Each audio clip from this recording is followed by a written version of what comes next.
Good afternoon, friends. Greetings to the members, Exim Integrated Club, distinguished guests, and ladies and gentlemen. My name is Neerav, and I'm your host today for the training workshop. And members of the core committee of Exim Integrated Club, we present to you the first seminar training on Hazmat compliance and the port operations from the Mumbai chapter. It gives me immense warmth and pleasure to grace all of you this in the interest of the shipping fraternity and logistics fraternity, and gives me tremendous contentment to be presenting the welcome speech amongst my friends working in various verticals in their respective fields. Before we begin this training, I would like to express my heartfelt gratitude to our eminent speakers, Mr. Shashi Kalada, a popular Hazmat guru, and Mr. Jeffrey Rodriguez, a DG professional representing EIC. All the panel members of EIC who sincerely committed to this event to make it a success. Also, this event would have been impossible without the support of a great cadre of sponsors who I hope you will be meeting during the seminar, and also the lovely participants who enrolled for the said seminar. I expect loud applause for everyone present in this auditorium. Thank you.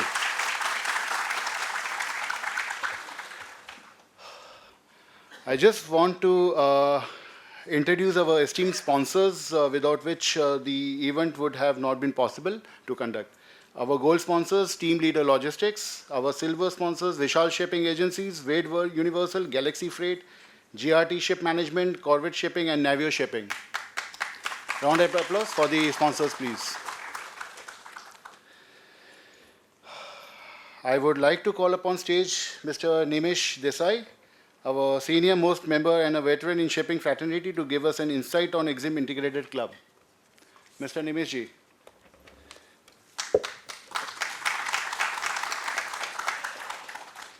Just to introduce Mr. Nimesh ji, Nimesh ji is a third generation custom broker since 1981, now also into freight forwarding and logistics. Nimesh ji is a managing director of NHD Forwarders, also served BCBA for 14 years in various capacity. So kindly welcome Mr. Nimesh ji for explaining the EIC. Thank you. Good afternoon, friends. Thank you, Neerav. I know these are all formalities, rituals, and people are more interested in the actual presentation. I'll not take more time, maybe a couple of minutes. Introducing EIC, Exim Integrated Club. It's one of the most unique institution, something born out of a revolutionary idea. We have got associations. We've got associations of shipping lines, airlines, IATA, custom brokers, freight forwarders, consolidators, and all for their respective fields. EIC is a platform, and all these associations have got the owners and companies as their membership. EIC is a unique concept formed in January 2016, a brainchild of Mr. Anand Paranjpe, who's a custom broker and forwarder from Pune. Anand, can you please rise? And the man behind EIC. EIC, after being formed in January 2016, has reached out to Mumbai, Chennai, Kolkata, Delhi, Ahmedabad, and Nagpur, of course, not to forget. EIC, I say, why it's a unique forum. It has got all entrepreneurs, owners, as well as the professionals. Professionals associated with shipping lines, with freight forwarders, with custom brokers, consolidators, CFSs, and transporter. I mean, it's a unique concept, and today the membership of EIC stands at 2,000 plus, and it's a very heartening thing in last couple of years. Besides the industry-related issue, the concept, the original idea of forming EIC was to promote exim trade, ensure education to our members, professionals. Going forward, EIC even got into various social services. During COVID, we did wonderful job doing in Nava Shiva during floods elsewhere in Maharashtra. We did wonderful job in helping the people. And I wish we would be displaying the link of EIC. I wish everybody becomes a member. It's free, it's no charge for the same. And definitely we are going to conduct many more such programs. Before I hand it over to the experts for the day, let me introduce a couple of people who are behind this today's successful show. Neerav, of course, you have heard him just now, the man behind. And Sheetal,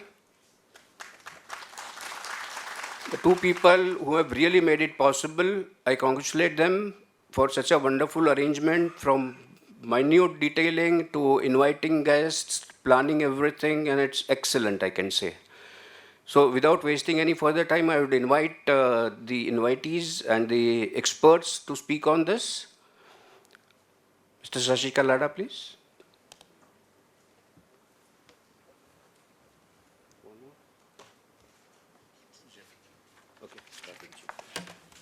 Thank you, Nimeshji, for a wonderful introduction of EIC. Thanks a lot. Mr. Nimesh Bhai ka speech, after hearing his speech, I remember Mr. Anand quoting me 2 years back. It was like, it's a shairi by Majroon Sultanpuri, okay? It's like, मैं अकेला ही चला था जानी बे मंजिल मगर, मैं अकेला ही चला था जानी बे मंजिल मगर, लोग साथ आते गए और कारवा बनता गया. So now EIC has become very big with a lot of branches, okay? So thank you, Mr. Anand, for promoting it. Thank you.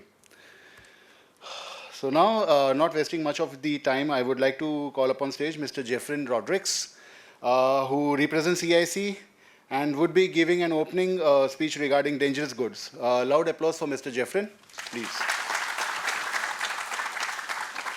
Mr. Jeffrey Rodrigues have an overall industry of experience of 20 years, have worked with companies like NYK Line, United Liners, Amaya Logistics.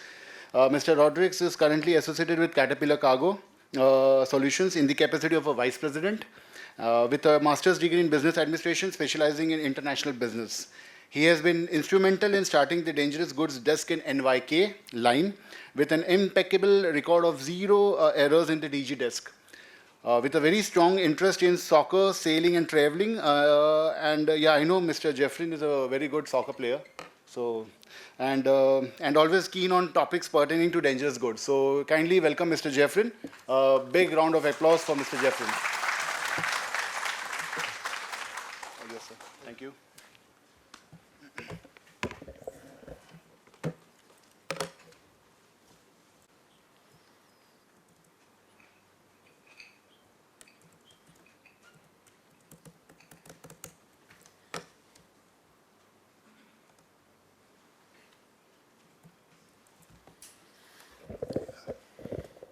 Firstly, good afternoon, everyone.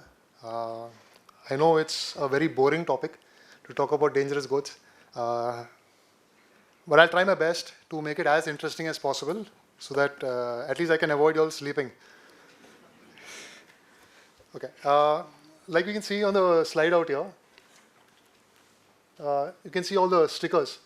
So these basically are all the placards, or I would say information to someone who's standing outside a container to know what is really inside. It's like when you go to a zoo, you see the board called tiger. So you know it's a tiger inside. Now you don't try to play around with it. So yeah, while we go ahead, what I say is there are basically 9 classes, and all the chemicals, they basically strive to reach in that list. So although it's called the dangerous goods list, I term it a different way. I call it the dangerous goods Hall of Fame list. So each one tries to make their way up into that, and if you find them there, then you know what to do. You need to be a little safe and accordingly respond to the necessary cargo in terms of documentation. Like you can see out here, these are different accidents that have happened. This is at a CFS in Mumbai. This is Merck's Hanam on 6th of March, and this is SSL Shreyas. This is all what happened with regards to misdeclaration and a very callous approach. Something similar that happened in Beirut also.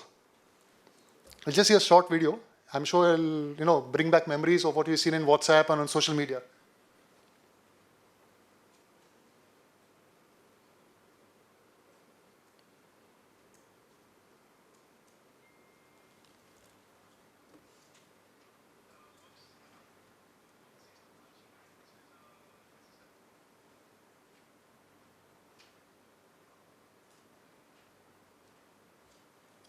Okay, I think we'll see it at the end of it. We'll go to the next slide. So this is what happened to Beirut by keeping cargo which is class 5.1 for a period of more than 12 or 13 years in the port. And at one point, they even forgot that that cargo was lying there. So as you can see here, this is what Beirut port was prior to the blast. As of 4th August 2020, which is about 26 months from today. And this is what happened after that. So basically, it took off the life of more than 200 people. They say, in the journal called as shockwaves, this blast is the largest non-nuclear blast in the history of mankind recorded. It shook everything in a very decent radius. It basically, if it's compared, it is supposed to be 1/20th of the size of the bomb which took place in Hiroshima. So anything that came in its way, it just wiped it off. So this is what happens if you take it as the chalta hai attitude. So here chalta hai, nahi chalta hai.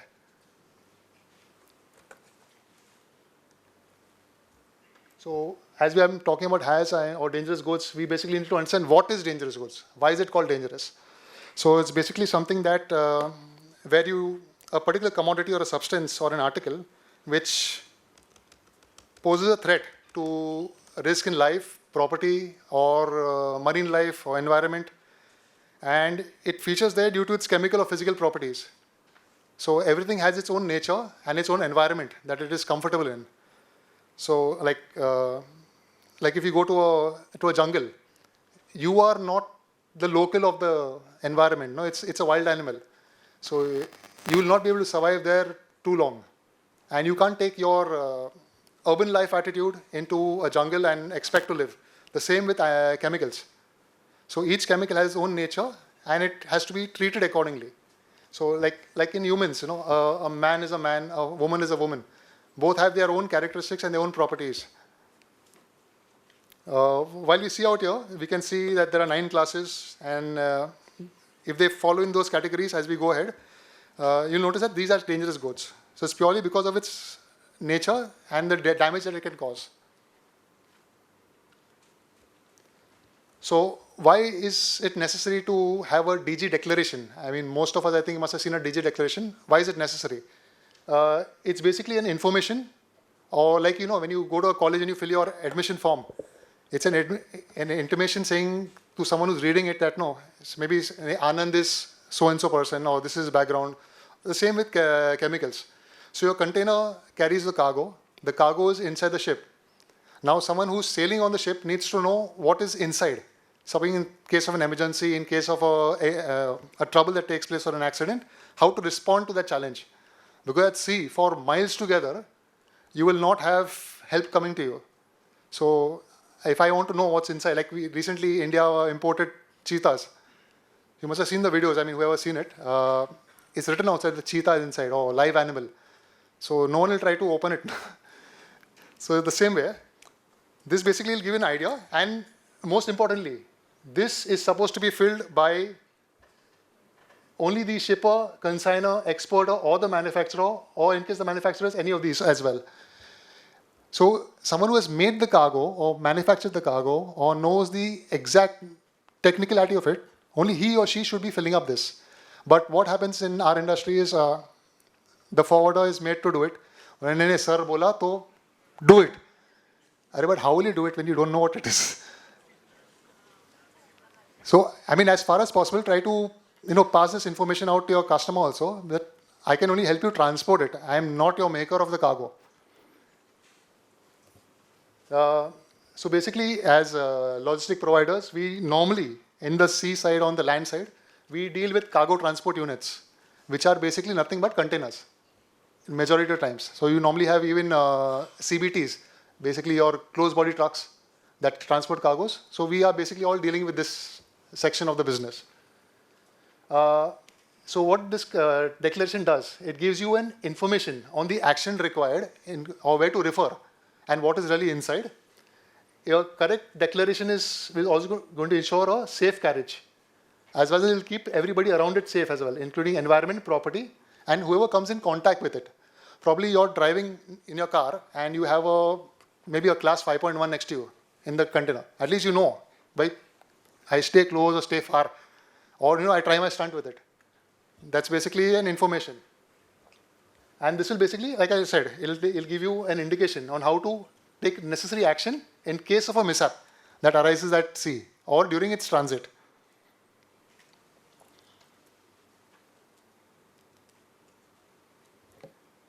So this is what a declaration normally looks like. I mean, each one has their own. You have the IMO declaration, and each carrier comes out with their own pattern. But by and large, it's basically an information. Each one has their own format. They only want the information of what is inside or transiting in the passage of the cargo. Like you can see on top, I don't know if anyone from behind can see, it's written out here, shipper's declaration. So ideally, only a shipper should be filling up that. Doesn't mean you have a shipper's sign and stamp. No? For example, if the cargo is 5.1 and you fill up class 3, and then he signs over there, forwarder ne bhara, he'll take responsibility. But end of the day, even a shipping line is going to catch not the forwarder, he'll catch the exporter or the manufacturer who's actually liable for it. Now we are studying about, basically going through with regards to what is IMO, what is dangerous goods. We normally follow something called as the IMDG code. Everyone refers to that, or at least we should be referring to that. So this is basically the amendment cycle. The IMDG code goes through amendments every now and then. Basically, it's like, like your iPhone. You have an iOS update. He naya kuch nikla, to it gets updated. So you have the latest. That's how these amendments have taken place. And basically, these amendments have come out of experience, no? It's like you're driving, you learn driving, and then okay, I not to drive on this side, or I need to take these necessary action on certain parts of the road. Traffic aaya, so I need to slow down. Those are basically your actions that you take place as you learn the thing. So same way with IMDG also. They've also learned over experience and accidents that have taken place in the past. So they've also improved, and that's how laws come in, that's how shipping lines come with their own notifications or customer advisories. We need to upgrade ourselves accordingly. So when we stand out here, we can see where we really are. So we are in 2022. So in what happens, this thing, if you want to understand this, right now we are using the amendment 4020, right? So the easiest way to remember is the even years, like years ending in 2, 4, 8, 6. These are years where the particular IMDG code is compulsory that you have to refer only that code, that amendment. If you try to refer the old one, okay, for knowledge is fine, but then it's almost a secret, like a recipe for accident, no? So you try not to refer the old ones. Like just if you go for an exam, you take the latest syllabus and sit for the exam, no? If you're going to take 5 years back and then sit and you expect to get a topping out of it, then I'm not sure how you go through that. So same way out here. So right now we are in 22, and we have the 4020 which is in force. Come 1st of January, we'll have 2 amendments. That is 4020 as well as 4122 for reference purpose. So basically what the IMO tells you is that you're allowed or you're permitted to use both. But as a thumb rule, which I have been using is I normally start using the new code. So it becomes easier for me by the time the code actually comes in effect, like the compulsory or the mandate area. It's like within me to know where to move around it or what has to be done. That's what I normally use. One second. Yeah. Okay. So, okay. Now once you open the IMDG code, it's like a globe. You need to know where to move around. So you need to know the map. So if I know how to move around, then only can I, access the right information, get my right answers. It's like when you sit for the exam. I'm not sure if anybody has used the guide in school for your exams. So you have like a certain question, you know where to go because of the index. So for that, you need to have knowledge. So this basically, for the next couple of slides, we'll try to understand how do I maneuver myself. If I'm in a particular place, like we entered the auditorium, where do I sit? So you go and sit accordingly. Where's the stage? You go accordingly. So you have a rough idea. So this basically tells you. So firstly, the IMDG code right now is in 2 volumes. Previously, they had multiple books. And it was a real hassle to go through each book. And in my personal library, I still have those old books right now. And so basically what this IMDG code refers, what is in this book? I mean, why is it there?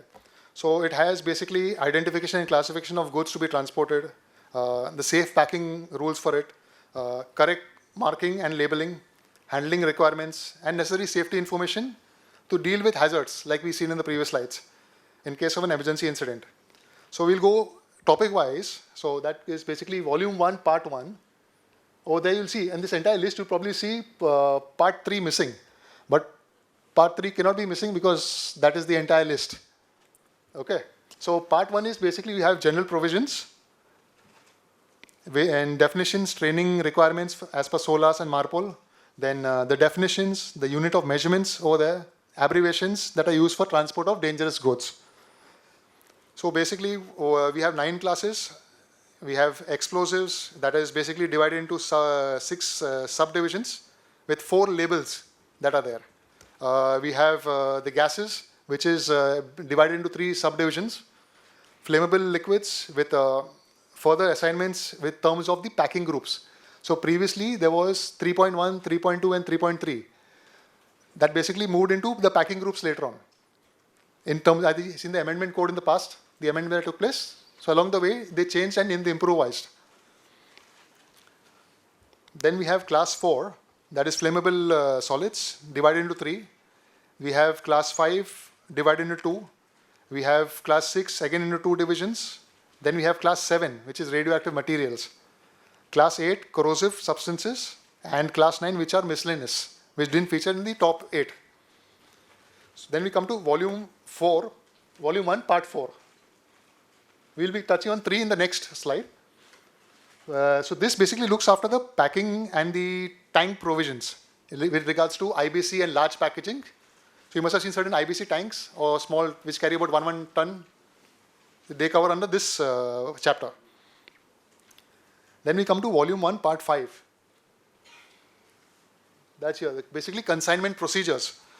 So what is then is consignment procedures? Is marking, labeling of packages like you see in the stickers. Then the placarding and marking for cargo transport units, documentation and any other special provisions. Then description of the new placards and labels are also provided out there. We come to Volume 1, Part 6. And that is basically construction and testing packaging. Then intermediate bulk and containers or IBCs and large packaging. Then portable tanks like your SOC tanks and road tank vehicles. Like if you look at, this petroleum tanks that are there, they all come into those categories. Then you come into Volume 1, Part 7. This basically is looking after provisions concerning transport operations. So over here you will have stowage, segregation, special emergency provisions, then all the designated and competent authorities. So for anything say refer to the competent authority, so it's basically maybe go to the DGCA or you go to the DGS and necessary boards in the respective country. This is what the current IMDG Volume 1 and Volume 2 looks like. So if you don't have it in the office and you're handling, then I suggest you get this first before you start handling cargo. So like I said, Volume 2, Part 3. Part 3 is not far away. So that's basically the dangerous goods list. And it has the limited quantities exceptions.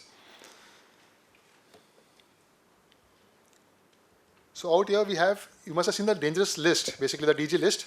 It contains this following information. It has the UN number, the proper shipping name.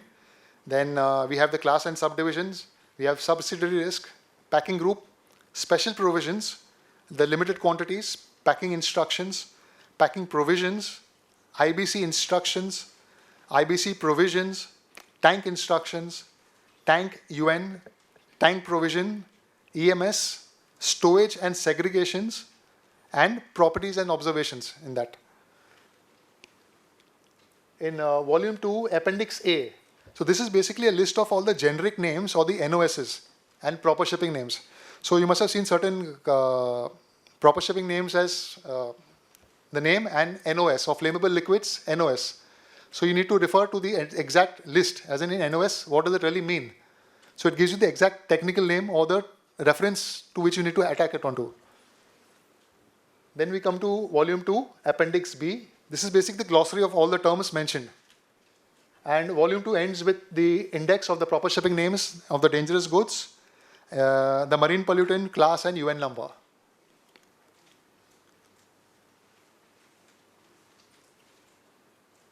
Okay.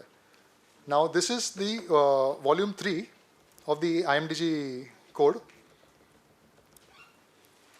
This is normally found on ship basically. On the vessel, this is compulsory. Very few operators will keep this in their office as well. So this basically has the EMS or the emergency procedures, the medical first guide, which you must have seen in certain declarations asking for the MFAG number. That's the medical first aid guide. So it's basically for the crew to action any sort of a challenge that they face at sea or during transit. Then we have the other parts that are there, which is basically the reporting procedures, the guidelines of packing, cargo transport units, then safe use of pesticides in ships, international code for the safe carriage of packaged irradiated nuclear fuel, plutonium, and high-level radioactive waste on board under the INF code. And at the end of it, we have the appendix, which has the resolutions and circulars referred to the IMDG code and its supplement.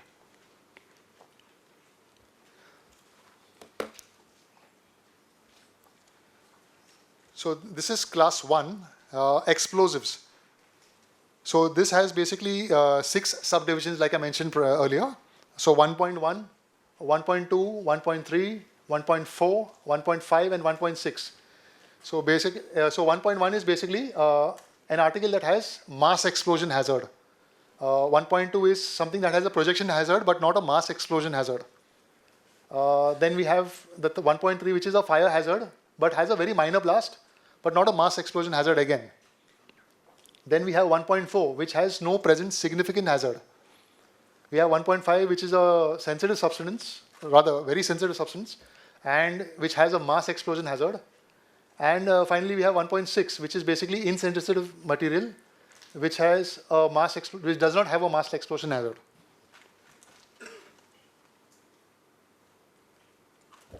Okay. So here we see gases. So gases, like we see out here, we'll have 3 classes: 2.1, 2.2, and 2.3. So 2.1 is flammable gases.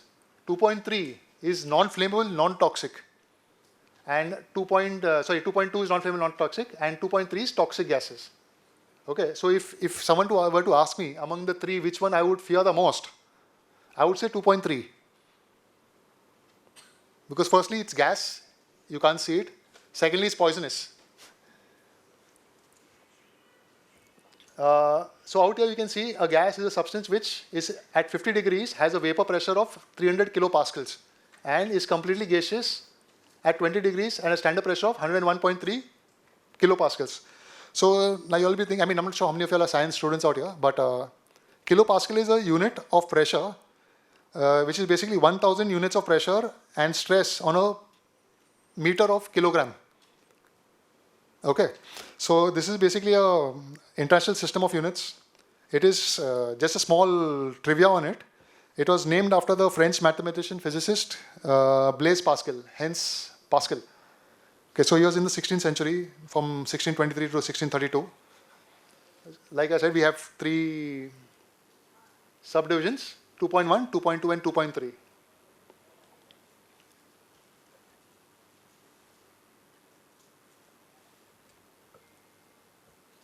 So this is flammable liquids. This is a cargo, I mean, many of us must have seen in our career at least in that form of declaration on MSDS. So, like the name suggests, flammable, right? So it's a flammable liquids are nothing but liquids which are mixtures or liquids containing solids under suspension. And they give off a flammable vapor. Vapor is basically like when you're cooking, you have that smell that comes with the vapor that comes. The same happens with chemicals also. So it gives out a vapor which is at 60 degrees in a closed cup test, normally referred to as flash point. So everyone must have seen flash point. So you see class 3, you need to have a flash point there. You can't say ki bhai nahi hai. There is no special status in that terms over there. Okay. Then these are basically desensitized explosives, which are dissolved or suspended in water or any other liquid substance in water or other liquid substances to form a homogeneous. Homogeneous is basically a similar or alike, where it can blend together. Hence, you can't put it in an opposition thing. You have to have someone together. Like, you keep a batsman with a batsman. You can't give a batsman the ball and say, ja khil. So that's how we do it. And the UN numbers basically that are there basically are 1204, 2059, 3064, 3343, 3357 and 3379. And basically, like I said in the previous one, it has an identification more like a packing group. So it's packing group 1, packing group 2 and packing group 3. And these numbers will always be written in Roman. They cannot be written in any other form. So if it's written, please correct it and fill up again. Don't, कि भाई shipper ने बोला मैं आगे forward किया. Rather let it stop there. That's much safer than going ahead with that. So this is flammable solids. Okay. So in flammable solids, they are basically substances that are liable to spontaneous combustion. They probably are substances which, if they come in contact with water, they can emit flammable gases. Also, they are as good as, explosives, but under a different condition. And they for sure can cause fire. They are put into 3 categories out here, divisions, which is 4.1, that is flammable solids. This is a sticker for it. 4.2, which is substances liable to spontaneous combustion. That's here. This is a sticker that you'll use for it. And 4.3, substances which in contact with water emit flammable gases. Flammable means कि ये आग पकड़ेगा. ठीक है? So you have 2 stickers, but any one can be used.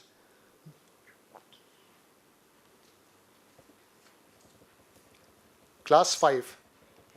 This is oxidizing substances and organic peroxides. So this is divided into 2 divisions, that is 5.1, that is oxidizing substances. This is basically substances which need not necessarily be combustible, but generally they will yield oxygen. They can be combustible or have combustion material along with it. So such articles will fall under 5.1. So one such example, a rather famous example is 5.1 would be ammonium nitrate, which was the Beirut blast issue. Okay. Then we have 5.2, which are organic peroxides. So organic peroxides are substances which are thermally unstable substance. They undergo exothermic self-accelerating decomposition. In addition to this, they may have one or more properties, like listed out here. They are liable to explosive decomposition. They can burn rapidly. They will be sensitive to impact of friction. Like, let me get you an example on this one.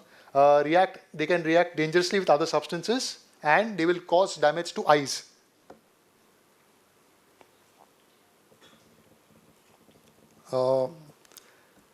Class 6, toxic and infectious substances. This is again into 2 divisions. You can see 4 stickers out here.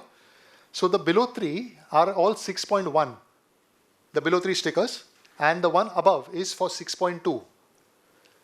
So 6.1 being toxic is very easily in a position to cause death or serious injury to a human health if it is, swallowed, inhaled, or if it comes in touch with your skin also. It's like poison entering to your skin. Either ways, it will cause you maximum damage, or depending on the type of chemical, it will cause you death also. Hence, it's known as toxic. And if you come to 6.2, these are infectious substances. Now, infectious substances, if you pass outside a hospital or a pathology lab, it's filled with 6.2. So that's when you see when they are emptying all the biohazards out, the used gauzes, syringes, blood samples, everything, they all go in a separate bag. It's a yellow bag that is kept outside. It's clearly marked. So, I mean, when anyone is smoking out there, please don't try to, be very close to that also. Right? So, under this, we have basically things like bacteria, viruses, parasites, fungi. Just a short note on the above 6.1, 6.2. So, toxic is the same meaning as poisonous. So, it's poison or toxic, 6.1. Very clear. Okay. Then, genetically modified microorganisms, as well as the organisms that do not meet the definition of infectious substances of 6.2. So they have a classification under class 9. And the UN number that is assigned is 3245. So this is the exception to 6.2. This is the one thing that is there. Okay. Then we have toxins from plant, animal, and bacteria. Okay. These actually do not really contain infectious substances or toxins, but are contained under there are substances which are contained under non-infectious substances and shall be classified under 6.1, and they are assigned a UN number of 3172. So these are the two, detours or bypasses given for this particular class.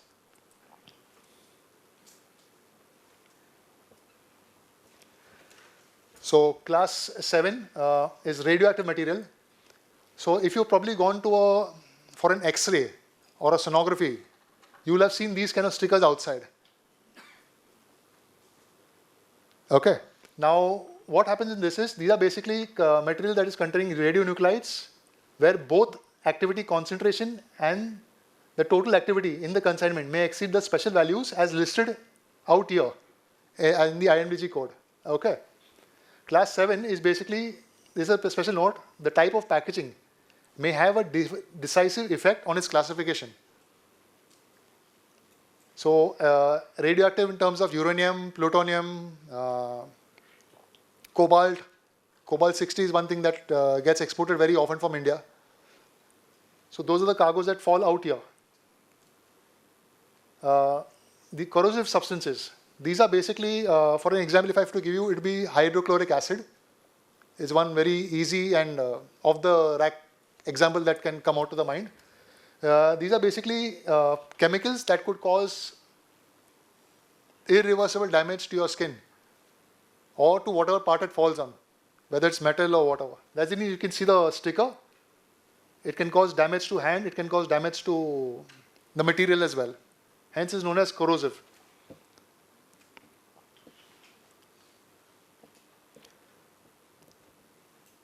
Okay, now this class basically is class 9. So I would like to call it, I'm sure everyone has traveled in the train out of Mumbai. You have the general dabba. So this is like the general dabba of the entire IMDG classes. Which didn't make it, कि भाई वो 80 KT लेके पहुंच गया इसमें. ठीक है? So this is basically substances that are during transport, they present a danger which are not covered by the above classes, which are 8 classes which are there. So now if you want to know what comes under this, how does something be classified as a class 9? So what do you look out for? Substances that are on inhalation, as fine dust may cause danger to health. Then which can evolve a flammable vapor. Lithium batteries, you have mobiles, you have class 9 now. Capacitors, then life-saving appliances, any sort of articles that may cause fire in terms of dioxins.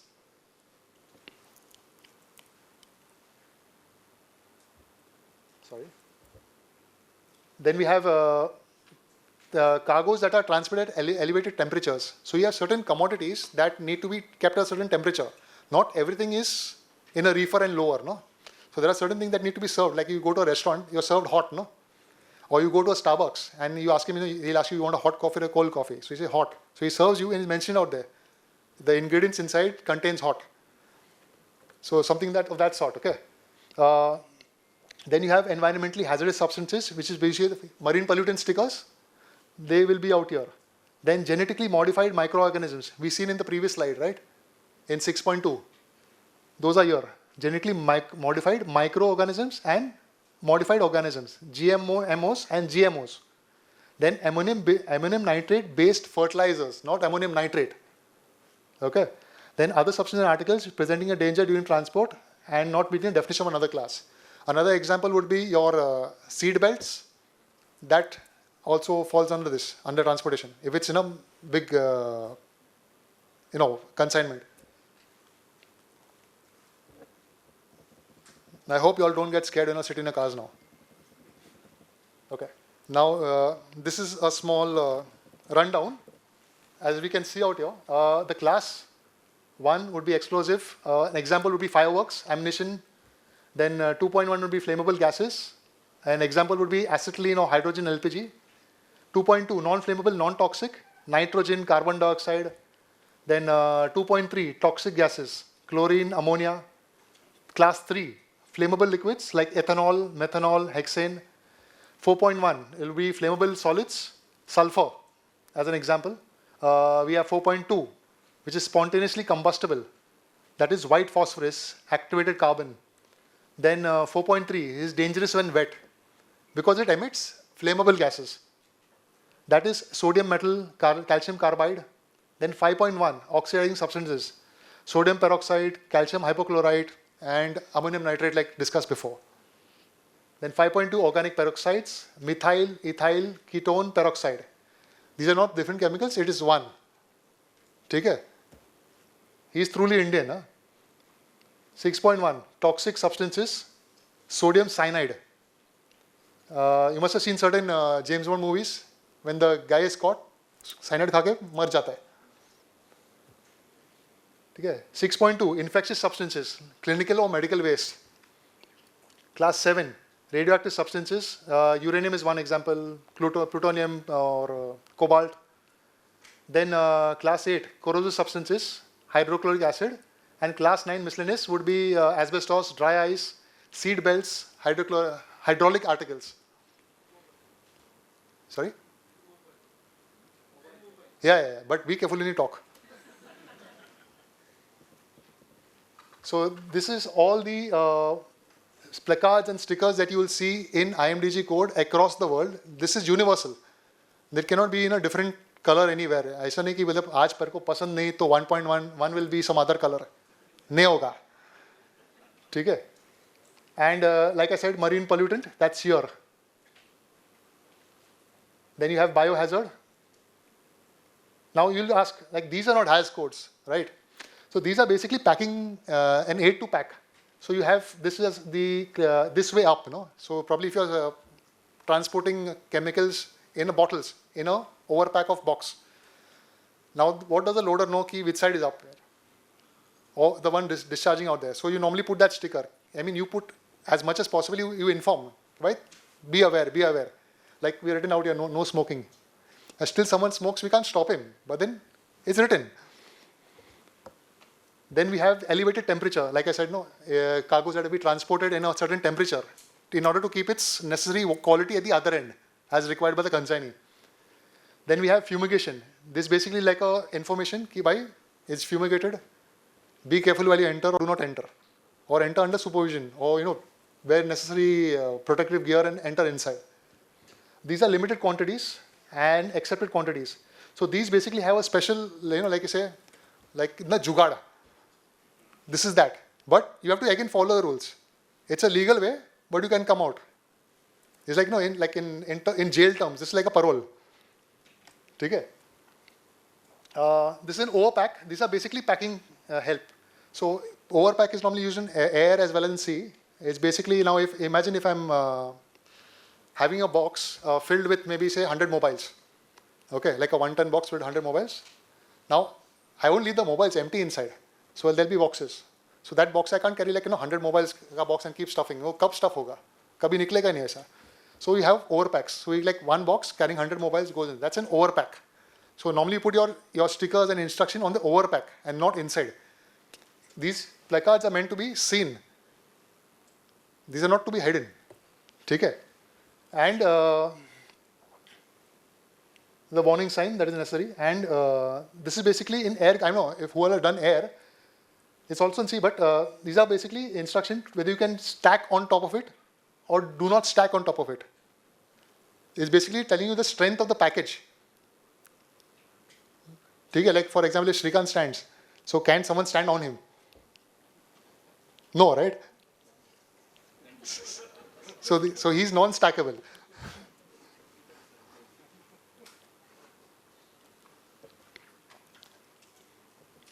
Okay. Now everyone has definitely come across packing groups. So you basically have packing group 3, which is among the 3 is the least, that package for the least danger. And it's always notified with the symbol Z in the packing IIP or those codes. You'll always have Z out there. Packing group 2 is a little elevated danger, like no, and that's denoted by Y.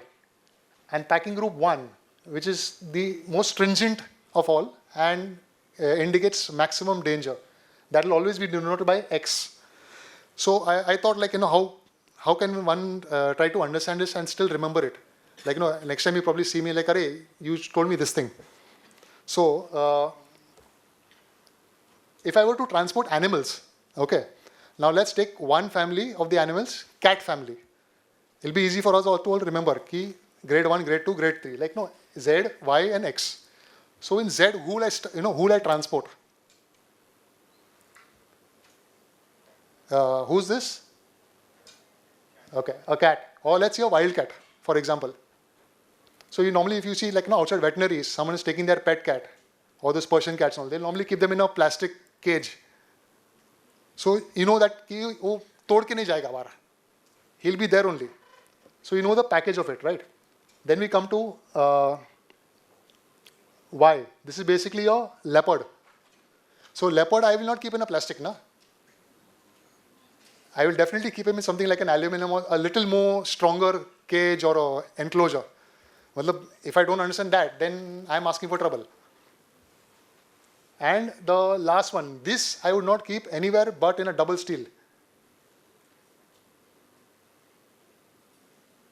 If this guy moves in any of those, then all of us are in danger. Okay? The good part is, there is the cat, no, he has got room for upgrade. He goes into a Haz thing. Assume that Haz is a 5-star hotel. So the person sitting out there says, "Sir, please, you can get upgraded to a Y category."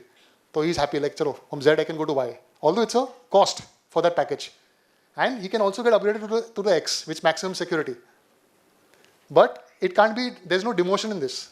At the most, there's an upgrade. You can only get promoted, no demotion. Okay, now this, we can go to the next slide and we'll see that, okay, the packing code. Everyone would have seen this on most of their IIPs everywhere, right? The top section is for all liquid cargoes, the format. The below one is for combination packaging. Like I said, 100 mobiles in one package. That is here. And for single packing for solids. Okay, so like powders, anything that is non-liquid will fit in the lower section. Now, we have to go through the entire thing. So if I have to look, it is basically divided into 6 parts, right? This is 6 parts out here. So the first one will be the packaging identification code. That has 3 parts, right? So the first one is the package type. Like I'll say, box. I want to take this cargo in a box. So box is your first point over here. Material is H, right here. So H means it will tell you that, okay, steel box, or maybe a cardboard box, or a wooden crate. So wooden is your material, crate is your package, right? And finally, category. Category 1 and 2, like removable heads, non-removable heads. That's what fits out here into this category. Now when you come to the next part, you will see packaging group level equivalent, right? So this has 2 sections, which is basically packing group. We've seen X and Y in the previous slide. So this means what? I will keep a tiger in this, and only a tiger. I mean, I can elevate, that's good to promote, but no less than a tiger will be here, right? And a tiger doesn't come here because it's Y, right? Now 1.2 is a specific gravity. Every liquid has a gravity. Like mercury has 1, water has 1, fuel has 1. There's a gravity for each thing. So that's why this, like if I'm stuffing a tank, there's a particular level at what I'll do it. That level basic is from where? It's only from the gravity point. So we'll see if it crosses this level, I cannot load more than this. If it crosses less than that, I'm still safe to continue loading. So that's what specific gravity is for. And here is for maximum gross mass. So it says 250. That means at the most 250 kilos in that package. 251 karega, matlab it may not break, but no guarantee no. कि मतलब कहाँ तक चलेगा, मतलब बोलते हैं ना कि चला तो चांद तक नहीं तो फिर शाम तक, that way. So it's better not to cross these levels. It's like कायदे में रहो वैसा. Then the S is for solid or inner packaging, and this is hydrostatic pressure. This is the pressure used in terms of the testing of the package. Now here you'll see 14. Okay, the 14 basically denotes the year of manufacture. So right now we are sitting in 22. I can put 22 there if I manufacture a particular package, right? So that's what will come here. It cannot be 23 because we are in October. So how can it be 23? So you need to know anything backwards is fine, but not too back also, because in packages of age, we also get old here. And after that is USA, location of manufacture. So basically this is whichever country. So you will probably have, if it's India, you'll have IND. If it's say China, it'll be CHN. That'll come here. And the last one is the manufacturer's code. This need not be debatable from our side as logistic providers. Okay, this is only between the manufacturer and the buyer. It's for their commercial part of it. So we'll probably link it somewhere, right? Now this is a segregation table. So anyone who's doing a customer or single customer who has multiple has cargoes in a single container, what do? You refer to this table. Anyone who's doing console boxes, probably 5 customers has cargo and another 2 non-has cargos. Segregation table basically advises you whether I'm compatible. I mean, I'm chemical A and this is chemical B. Whether I'm compatible to sit in the same compartment or in the same container with the person. So if I were to give an example, sorry, please don't quote me on this. In political terms, I can't keep a Narendra Modi with a Imran Khan or a Nawaz Sharif. No? It'll just cause unnecessary arguments. So it's basically to avoid, it's basically to keep, stay in peace. Follow this and cargo stays in peace. Right? So if you can see out here, you'll see a lot of blues. The blue and X is basically safe to load together. But still, you need to refer to the necessary special provisions. Like there are certain cargoes that may still not have the option of, after being compatible, still can't stay together. No?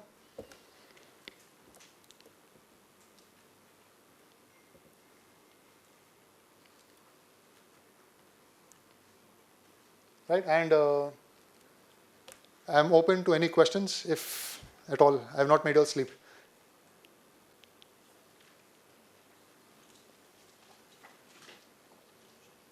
Okay. Later? Okay. Okay. Thank you.